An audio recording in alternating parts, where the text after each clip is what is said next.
What's up, everybody? Well, individuality is what I'm going to talk about on this one.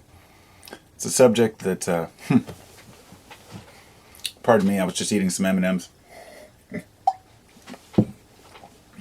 Being different is something that I cherish. But when I say different, obviously, there are many ways that I'm similar to other people. In other words, let me see if I can word this right. We may think that we're unique and different, but really we're just a compilation of slapped together pieces and samples of other people or other things that we've learned, while we also have these little bits that we've learned that only we know, that make us kind of who we are.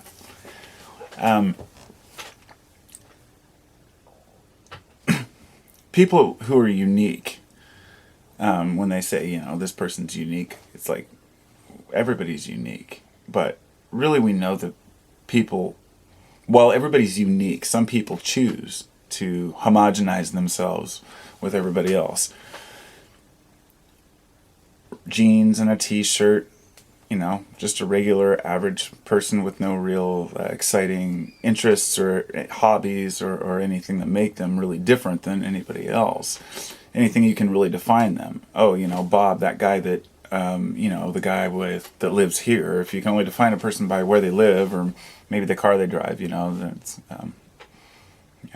So what makes a person unique? Is having a car make you unique? No, probably not. I don't really know unless your car is all decorated up. If you buy a car to define yourself, and you buy a nice sports car, you're just buying somebody else's idea of what unique is. You see what I mean? You're fitting yourself into a category rather than being different or an individual. I noticed this actually at Soak, at the Regional Burning Man lately, because I see people down there who make these crazy costumes that they spend all this time on. And a person may say, well, this person's just being eccentric so they can be recognized, and I would say, yes, that's what it's all about. It's not about saying, look at who I am or what I am.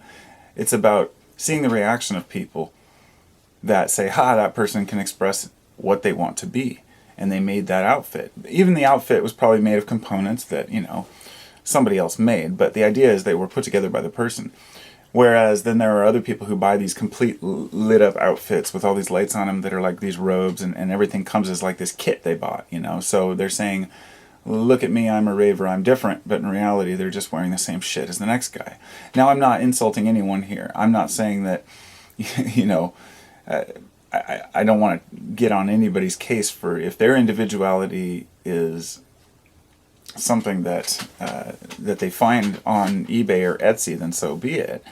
But I'm kind of setting the stage for the point I'm trying to make here, which is that it's okay to peacock. And this is something, if you don't know the definition, peacocking is obvious. It's showing your feathers. It's showing, a lot of teenagers do it, showing their clothes to show how cool they are. While we're defining, individuality as far as saying, buying a car that somebody else created obviously is an individual thing. The same with clothes. A lot of people wear clothes that are a label. Look at me, I'm wearing Hilfiger or Hollister, and they think that they're different, or but really they're just followers of a culture fad that will eventually pass. And I think that it's most important to find something that we can be, a way to be ourselves. I kind of dress like a clown sometimes. My wife hates it. I mean, for years she'd try to get me to, oh my God, you're not going to go out like that. Because, it's extreme. I'll wear, like, stripes with plaid. It doesn't matter to me. I really don't care. And it's not that I'm trying. It's just that that's what I like to wear. But it's funny, I look at each piece individually. I don't look at the whole thing. I just say, okay, hey, I like this shirt. Hey, I like these pants. I like these shoes. And in recent years, I've got a little better at it, I guess. But I guess for her sake and mine, there was a period, because when I was young, I was really individual. I liked to do my own thing. I had a mullet, but that wasn't individual. Everybody had a mullet, I had my ear pierced, just like everybody else had their ear pierced. I wore, my heavy metal shirts like everybody else did, and on and on. And what I found was that I got plain as I got older. I always kind of respected my friend that, he was always just dressed like the average guy. And I thought that's pretty cool that you can feel confident enough to do that. And then I started doing it. And, I pretty much to this day still dress like the average guy. But that's in my mind because I realized my son said something. He was going up to people at Soak looking for me. And he said everybody looked like me. He said when he got there, he realized he thought I always dressed weird, but he saw that everybody dressed that way there. And I thought that's just kind of how that culture is. And it's not that the people are just wearing those clothes because they're there. It's that they choose to wear them in their daily life and there. So it's kind of a funny thing to see who we are. We want to be... What is the reason for our individuality, I guess is the question here. It's because we want to be recognized as not just being a number. And I think that's the most important thing when it comes to culture, is to feel like we're different, that we have something to contribute. It doesn't mean that we're better, and it doesn't have to be different in a good or bad way. It's just that we can be recognized for our attributes and our values and our efforts. But ultimately, we are first judged by our appearance. And you'll find that some people dress a certain way and are judged by others. Say a person who dresses like me with some, say I'm wearing my dog hat or something with the ears on it, And I go down to Portland and I get passed by a businessman on his lunch break.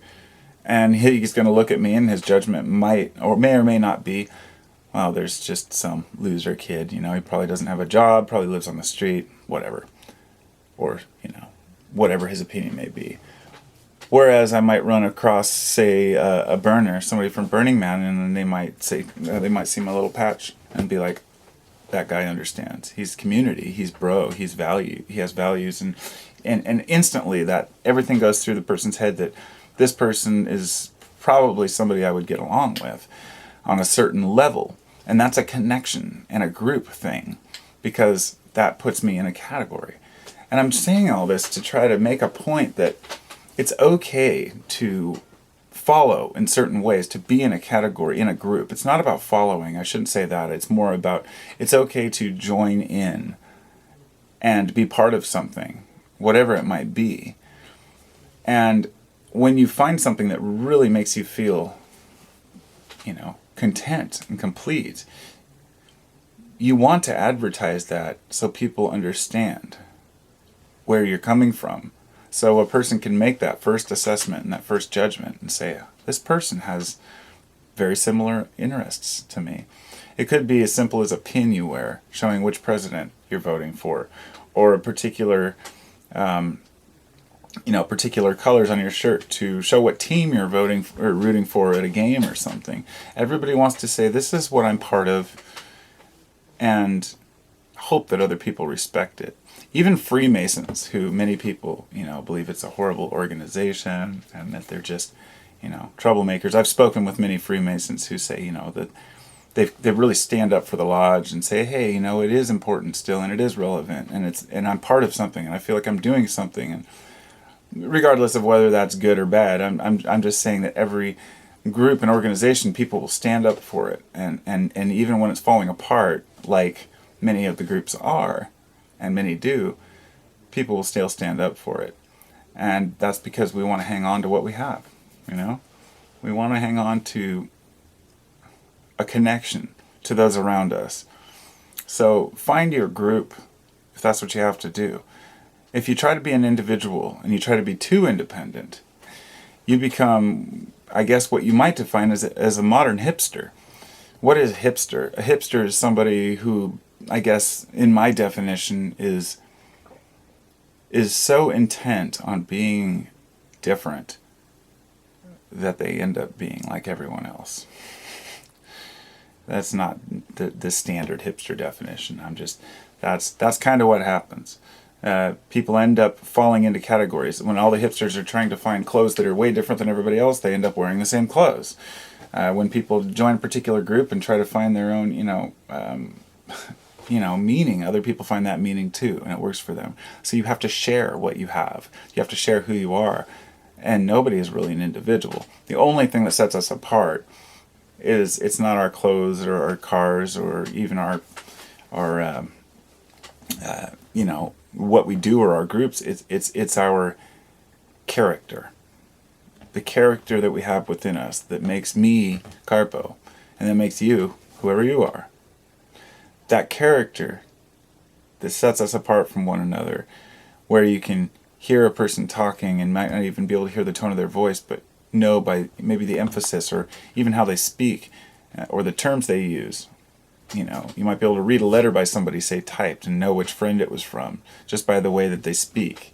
So those are the things to cherish and embrace. We're different enough, and we want to be part of something. At least some of us do. I mean, I guess many people are in denial about it, and I've spoken with a lot of folks who had the mindset I used to, which was I wanted to escape from this whole thing. I wanted to get away from society and people.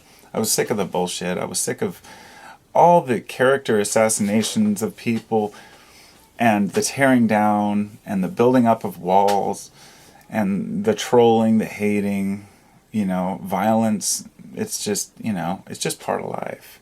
But within that, we find these little glimmers of understanding with people who are like us, and that's what makes life awesome.